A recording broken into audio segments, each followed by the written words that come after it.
అదా చైనం నిత్యజాతం నిత్యవా మాన్యసే మృతం తదాపి త్వం మహాబాహో నైనం శోచితుమర్హసి.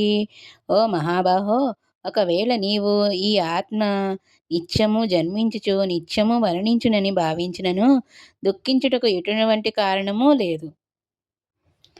జాతస్య హి ధ్రువో మృత్యుః ధ్రువం జన్మ మృతస్య చ తస్మాత్ పరిహార్యేత్తే నత్వం శోచితుమర్హసి. పుట్టిన వానికి మరణము తప్పదు, మరణము పిమ్మట జీవునికి తిరిగి జన్మము తప్పదు.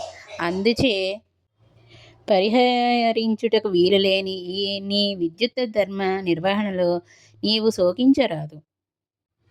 అవ్యక్తాదీని భూతాని వ్యక్తమధ్యాని భారత అవ్యక్తాని దదన్నాన్యేవ తత్ర కా పరిదేవన. సృష్టించబడు భౌతిక దేహములన్నీ ఆదిలో అవ్యక్తములై ఉండును, నడుమ వ్యక్తములై ఉందురు, నశించిన పిమ్మట తిరిగి అవ్యక్తమై అలగుదురు. కనుక దుఃఖించుటకు అవసరము ఏమి ఉండును?